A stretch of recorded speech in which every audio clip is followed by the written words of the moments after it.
Manchester United need a new striker this summer. Now don't worry, I'm not saying that Rasmus Højlund isn't good enough, it's actually quite the opposite. Rasmus Højlund is so good that we need to protect him. Realistically, Manchester United are a side which are aiming to play 50, 60, maybe even 70 games every single season. Rasmus Højlund alone simply cannot cope with that sort of workload. So we need another striker to come into the club to play as a backup to Rasmus Højlund, to challenge him for his spot in the starting 11 and also to replace him at times should we tactically need to make that decision.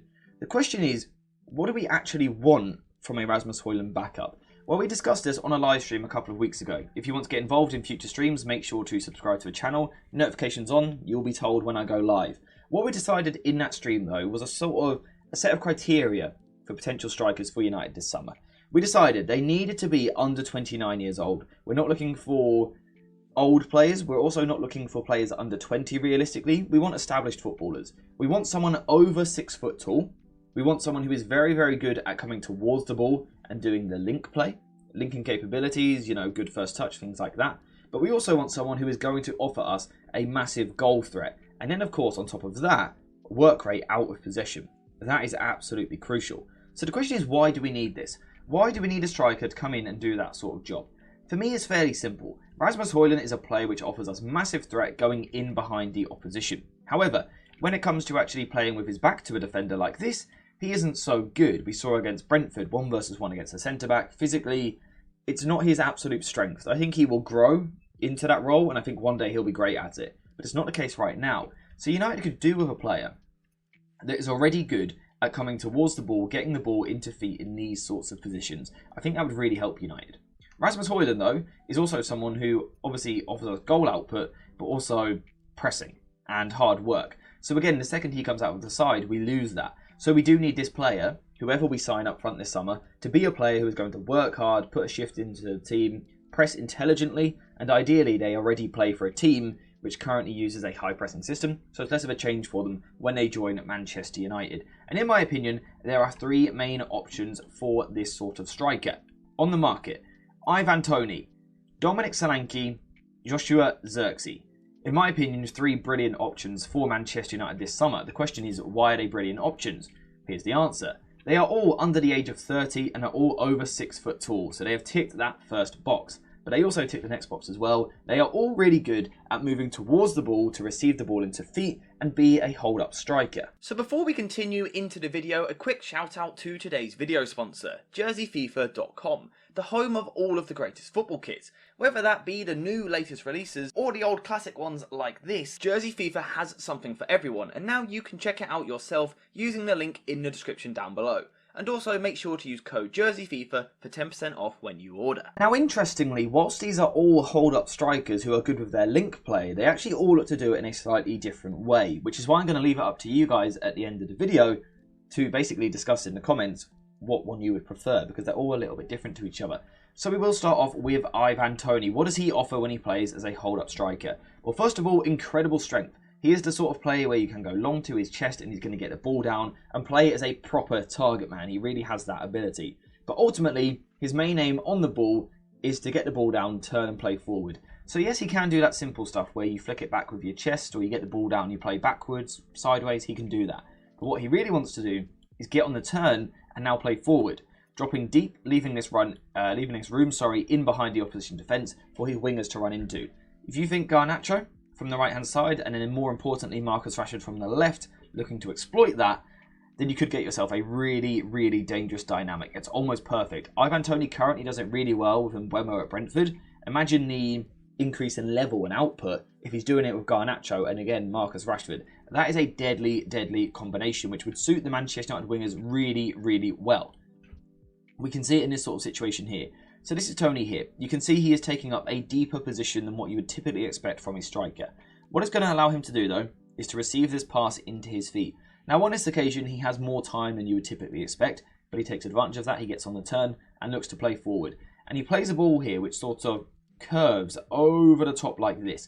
So over the top of this first defender here, and it's going to go over the top like that right into the path of this forward. Again, not many strikers in world football try, let alone pull off these sorts of passes. But Ivan Toney does it on a really regular basis, time and time again, and it allows his teammates to get into these sorts of positions.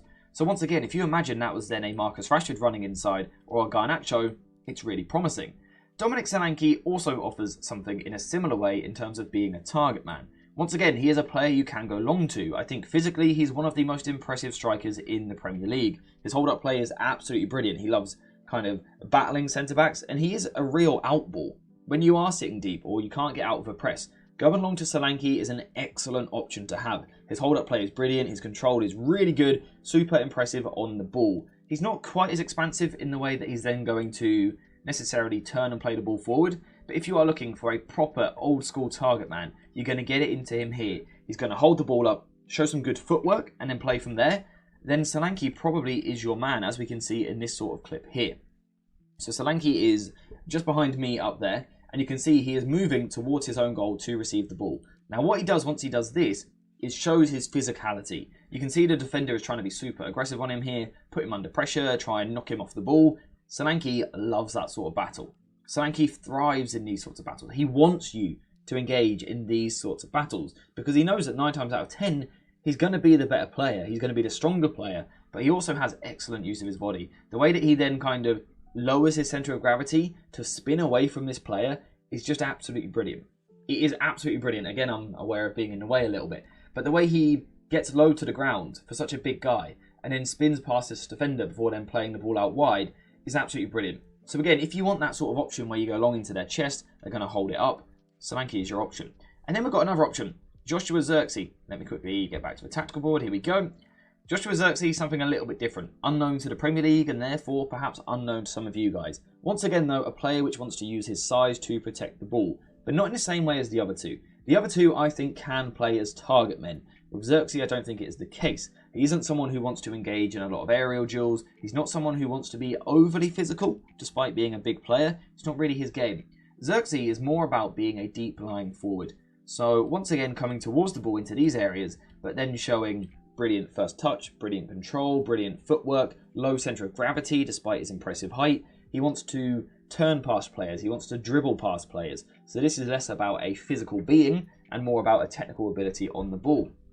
So again, how does it work with the likes of Rashford and Garnacho? Perhaps not as naturally as Ivan Toney, because he's more of almost a creative striker. But again, Rashford can certainly benefit from that.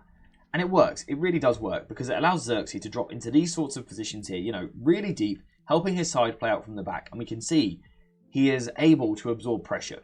Now again, you'll notice this isn't typical target man play, that's not how he does it, but he's getting his body into these situations, and it's the ability to turn. He has turned here so quickly, so quickly. Perhaps screenshots doesn't really do it justice, but he turns so quickly to get away from the guy. Low centre of gravity, quick swivel, and then he pokes it between these two players, leaves them on the floor and goes past them.